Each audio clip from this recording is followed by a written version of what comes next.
Film की शुरुआत होती है और हम लोग एडम को देखते हैं। एडम अपने स्कूल में था। वो अपने फ्रेंड से कहता है वो लड़का तुम्हें गे बुला रहा है, क्या इसके बारे में तुम कुछ भी नहीं करोगे? वैसे भी इसके बारे में तुम कुछ भी नहीं कर सकते। इस तरीके से चिढ़ाने के बाद एडम के फ्रेंड ने उस लड़के को बहुत मारा।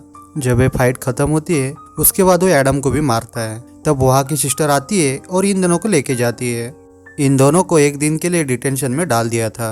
एडम का फ्रेंड उससे बहुत ही गुस्सा था क्योंकि उसकी वजह से ही फाइट हुई थी। एडम ये रियलाइज करता है कि उसका ये करना बहुत ही गलत था, तो उसे वो सॉरी भी कहता है। आज जो फाइट हुई थी उसमें एडम का तीत टूट चुका है। वो घर जाकर उसे ग्लू से चिपकाता है। रात को डिनर करते वक्त कुछ न्यूड मैगजीन वो पढ़ रहा था, तभी अपने नेबर पर उसकी नजर पड़ती है। उसके नेबर का नाम है गैथरीन। गैथरीन किसी आदमी के साथ थी। उसने कुछ ज्यादा पहना नहीं था। एडम उसे देखकर एक्साइटेड होता है और वो अपने आप को प्लेस देता है। वो कैथरीन को लेकर बहुत ही क्यूरियस था। अपनी स्कूल खत्म होने के बाद उस पर वो नजर रखता है। अपने दूरबीन से उसके घर पे कौन आता है कौन जाता है ये सब पर उसकी नजर रहती है। एक दिन वो घर पे नहीं थी तो जाकर वो उसका मेल लेके आता है। इस मेल में उसे प्रेसिडेंट कैनेडी का लेटर मिलता है। वो जब मेल पढ़कर बाहर आ रहा था तो कैथरीन ने उसे नोटिस किया और वो उससे पूछती है तुम यहाँ कर क्या रहे हो? एडम ने कहा मैं कुछ काम कर रहा हूँ, मुझे यूरोप पर ट्रिप पे जाना है। इसके लिए थोड़े बार पैसे मेरे पास होंगे तो अच्छा होगा। अगर आपके पास कुछ काम है तो मैं सब कुछ कर सकता हूँ। कैथरीन ने उसे घर पे इनवाइट किया और वो उसे पूछती है तुम क्या कर सकते हो? एडम कहता है मैं घर के काम मैनेज कर सकता हूँ। कैथरीन भी एडम को गार्डन का काम देने को मान जाती है। कैथरीन के घर में उसका और प्रेसिडेंट कैनेडी का फोटो था। कैथरीन कहती है कि वो मेरा फ्रेंड है। एडम रात में हमेशा कैथरीन को खिड़की से देखता है और उसकी फोटोज भी लेता है। अगले दिन स्कूल में एडम के फ्रेंड फेथ उससे बात करती है। वो उसको लाइक करती थी तो आज शाम उसने उसको अपने घर पे बुला लिया। बहाना तो सिर्फ म्यूजिक सुनने का था। ये बात कर पाते उससे पहले वह सिस्टर आ जाती है। एडम के कान खींचकर उसे वहां से लेके जाती है। घर आने पर एडम कैथरीन के पास पहुंचता है। उसे कहता है कि आपने मुझे गार्डन का काम दिया था। कैथरीन के घर पे एडम ने बहुत सारी पेंटिंग देखी थी। ये सब कैथरीन की पेंटिंग्स थी। एडम कहता है इसमें तो सिर्फ मुझे कलर दिखाई दे रहे हैं। कैथरीन कहती है तुम्हें उसमें जो भी देखना है तुम देख सकते हो। वैसे भी इसका फॉर्म 1.5 हो चुका है। इसका मतलब है ये स्लोली मर रहा है। वो फिर एडम को अपनी गार्डन दिखाने के लिए लेकर जाती है।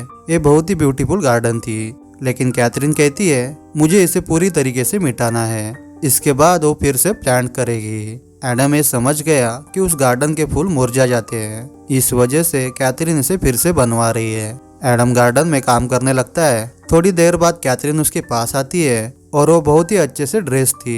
एडम कहता है आप बहुत ही ब्यूटीफुल दिख रही हो। कैथरीन हंसती है और वहां से चली जाती है। एडम जब रात में घर आया तो उसके मदर फादर नोटिस करते हैं उसके कपड़े बहुत ही ज्यादा खराब होते हैं। वो कैथरीन के घर पे काम करता है। ये सब वो अपने मॉम डैड को बताता है। इस बात से उसकी मदर बहुत ज्यादा अपसेट हो जाती है। वो उसे समझाती है कि कैथरीन एक अलग टाइप की लड़की है, वो हमारी तरह नहीं है। उसने बहुत ही अलग अलग चीजें करी हुई है।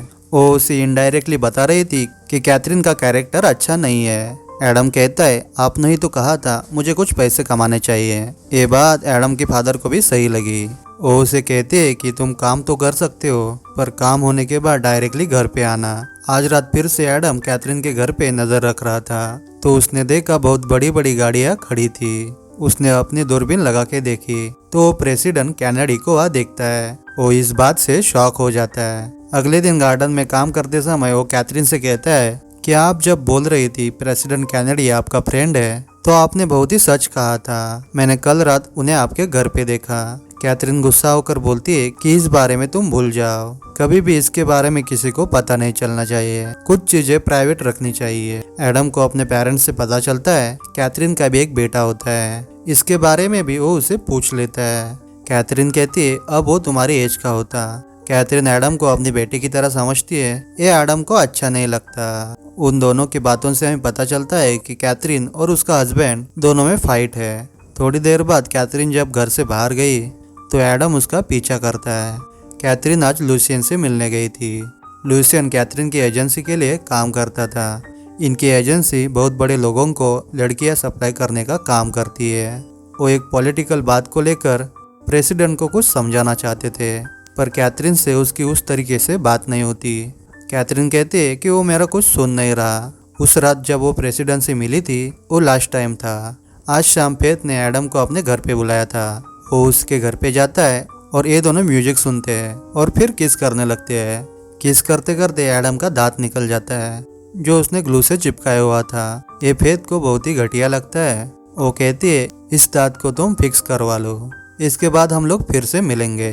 इसके बाद एडम अपने पेरेंट्स को बताता है कि उसका दांत टूट गया है, तो उस पे वो बहुत ज़्यादा गुस्सा हो गए थे। उन्हें लगता है कि इसके बारे में उन्हें पहले बताना चाहिए था। एडम भी अपसेट होकर कैथरीन के घर के बाहर घूम रहा था। उसने अंदर देखा कि पार्टी चल रही है। वो खिड़की से देखने लगता है। तभी कैथरीन का हस्बैंड वो उसे पकड़ लेता है। वो कहता है कि इस तरीके से नज़र रखना गलत बात होती है, मैं तुम्हें जेल में भी डाल सकता हूँ। वो उसे पकड़कर घर के अंदर लेके आता है। कैथरीन अपने फ्रेंड के साथ ड्रग्स कर रही थी। तभी ग्राहम उसे कहता है तुम्हें हो क्या गया है, तुम इतनी दूर क्यों चली गई। कैथरीन कहती है हमारी बेटे की डेथ होने के बाद तुम्हें मेरा ख्याल रखना चाहिए था। ग्राहम भी यही बात चाहता है। वो फिर से अपनी फैमिली को पाना चाहता है, पर इन दोनों में बहुत बड़े झगड़े थे। ग्राहम ने कैथरीन को प्रेसिडेंट के साथ इंटीमेट होने को कहा था। कैथरीन कहती है हमने जो कुछ भी किया इसके बारे में सब लोगों को पता है और सब लोग हम पर हंसते हैं। ग्राहम को ये बात बुरी लगती है और वो वहाँ से चला जाता है। अगले दिन एडम ने ग्राहम पर भी नजर रखी। ग्राहम इस बार लूसियन से मिल रहा था। ये दोनों डिस्कस कर रहे थे कि कैथरीन का क्या किया जाए। ग्राहम लूसियन से कहता है कैथरीन के पास एक डायरी है, उसके साथ जो भी होता है इन सब के बारे में वो उस डायरी में लिखती रहती है।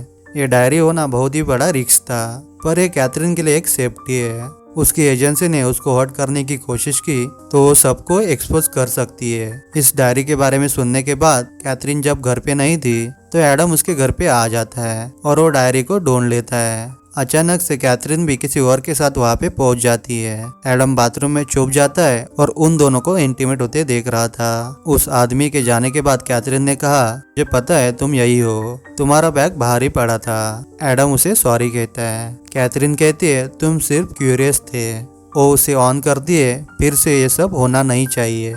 आज रात एडम और उसके सब फ्रेंड्स की पार्टी थी। इसमें वो लोग एक गेम खेलते हैं जिसमें एडम और फेथ को 1 मिनट के लिए क्लोजिक में जाना पड़ता है। एडम ने फेथ से कहा मैंने अपना दांत फिक्स कर लिया है। इसके बाद वो लोग किस करने लगते हैं। जिस तरीके से एडम ने कैथरीन को इंटीमेट होता देखा था उसी तरीके से वो फेथ के साथ इंटीमेट होना चाहता था, पर इस बात से फेथ अनकंफर्टेबल होती है। वो उस पर गुस्सा होकर वहाँ से चली जाती है। एडम जब घर पे आता है तो वो देखता है कि कैथरीन के घर से लाउड म्यूजिक चल रहा था। उसे देखने के लिए वो घर के अंदर चला जाता है। वो ड्रिंक ले रही थी तो उसने एडम को भी ड्रिंक ऑफर की। इसके बाद वो एडम के साथ पेंट करने लगती है। एडम कैथरीन को किस करने का ट्राई करता है पर कैथरीन उसे रोक लेती है। इसके बाद वो दोनों पेंट से खेलने लगते हैं। सुबह मॉर्निंग में हम लोग देखते हैं कि एडम के पेरेंट्स डिस्कस कर रहे थे। एक्चुअल में एडम के फादर का एक न्यू जगह पर ट्रांसफर हुआ था। उसकी मदर एडम के लिए जरा वरीड थी, वो अकेले किस तरह उसको मैनेज करेगी। जब वो उसे उठाने गई तो उसके सारे कपड़े कलर से भरे हुए थे। इस बात से वो बहुत ज्यादा गुस्सा हो जाती है। वो रात में कैथरीन के साथ था। ये बात पता चलने के बाद वो उसके फादर को कहते कि अभी के अभी उसके पास जाओ और उसको कहो कि एडम के साथ वो कोई भी रिलेशनशिप ना रखे। एडम को कोई भी काम करने की जरूरत नहीं है। फादर जब कैथरीन के घर जाते हैं तो लूसियन वहाँ पर आया हुआ था। लूसियन उससे बात करता है तो फादर के बारे में लूसियन को सब चीजें पता थी, यहाँ तक कि उसका ट्रांसफर भी होने वाला था। घर पर आने के बाद फादर एडम पे बहुत ज्यादा गुस्सा हुए थे। वो कहते हैं कैथरीन से कोई भी रिलेशनशिप अब तुम्हें नहीं रखनी है, तुम स्कूल जाओगे और सीधा घर पे आओगे। आज लूसियन कैथरीन को समझा रहा था कि तुम प्रेसिडेंट को समझाने की कोशिश करो, कुछ ना कुछ चीजें तो बदलनी चाहिए वरना प्रेसिडेंट को ही बदलना पड़ेगा। कैथरीन समझ जाती है कि कुछ ना कुछ गड़बड़ होने वाली है। उसने प्रेसिडेंट को कॉल करके ऑन करने की कोशिश की पर उसे पूरी तरीके से वो इग्नोर कर रहे थे। वो गार्ड से पूछती है अगर प्रेसिडेंट को किसी ने गोली मारी तो क्या तुम उसके सामने आ सकते हो। गार्ड कहता है मैं अपनी ड्यूटी ऑनेस्टली करूंगा। इसके बाद मूवी में प्रेसिडेंट कैनेडी का असैसिन हो जाता है। एडम को जब ये बात पता चली तो वो कैथरीन के पास आता है। वो बहुत ही डिस्टर्ब थी और रो रही थी। एडम उसे सहारा देता है। कैथरीन कहती है इसमें मेरी गलती नहीं थी, मैंने उसे ऑन करने की कोशिश की थी। मौके का फायदा उठाकर एडम कैथरीन के साथ इंटीमेट होना चाहता था। पर कैथरीन गुस्सा होकर उसे वहां से निकाल देती है। इसके बाद कैथरीन को पता चलता है कि उसकी नोटबुक गायब है। ये उसके लिए बहुत ही ज्यादा इम्पोर्टेंट थी। वो एडम के घर पे आती है पर मदर उससे बात करती है। एडम से वो उसे मिलने नहीं देती। कैथरीन ने कहा, एडम के पास मेरी एक चीज है, प्लीज उसे वापस करने को कहिए। घर पर कैथरीन को मिलने के लिए उसका हस्बैंड आया हुआ था। वो उसे कहता है, प्लीज नोटबुक वापस कर दो, इसे तुम बहुत ही ज्यादा सेफ रहोगी। कैथरीन कहती है, जब मैंने तुमसे शादी की थी तब तुम एक अलग पर्सन थे और अब तुम क्या बन गए हो। ग्राहम कहता है कि प्रेसिडेंट की डेथ तो होने वाली थी, वो किसी का भी सुनता नहीं था, इसमें किसी की भी गलती नहीं है। वो कैथरीन से सॉरी कहता है। उसने कहा, हमारी बेटे की डेथ के बाद मैं तुम्हें ही उसका दोषी मानता था। वो एक एक्सीडेंट था जिसमें कैथरीन दोषी नहीं थी। ग्राहम ने कहा, प्लीज मुझे माफ कर दो। वो फिर से उसके साथ नई जिंदगी स्टार्ट करना चाहता है। वो कहता है, हम इन सब से दूर एक अलग कंट्री में चले जाएंगे। कैथरीन भी इस बात के लिए मान जाती है। शाम को लूसियन से मिलने उसके घर जाती है। वो उसे कहती है, तुम्हें मैं नोटबुक नहीं देने वाली, वो नोटबुक मेरी एक सेफ्टी है। अगर किसी ने मुझे हार्म करने की कोशिश की तो सारी चीजें मैं एक्सपोज कर सकती हूँ। लूसियन कहता है, मैं उस नोटबुक को ढूंढ लूंगा। लूसियन को पता था ये डायरी एडम के पास है। कैथरीन इस बात से बहुत ज्यादा डर जाती है। वो एडम के पास आती है और कहती है, प्लीज मुझे वो डायरी वापस दे दो, अब मैं यहाँ से चली जाने वाली हूँ। एडम कहता है कि तुम क्यों जाने वाली हो। वो कहती है कि लाइफ का पर्पस ढूंढने के लिए। अगले दिन स्कूल से जब एडम जल्दी घर पे आता है तो उसका कमरा तहस नहस पड़ा हुआ था। लूसियन घर आकर कैथरीन की डायरी लेके गया था। एडम कैथरीन के घर पे पहुंचता है तो वहाँ पर उसे लूसियन दिखता है और उसने उस डायरी को जला दिया था। लूसियन एडम से कहता है, कैथरीन जरा डिस्टर्ब थी, जो तुमने डायरी में पढ़ा वो किसी को भी मत बताना। एडम पूछता है कि कैथरीन कहाँ है। लूसियन ने कहा, आज तुम मिलने वाले थे।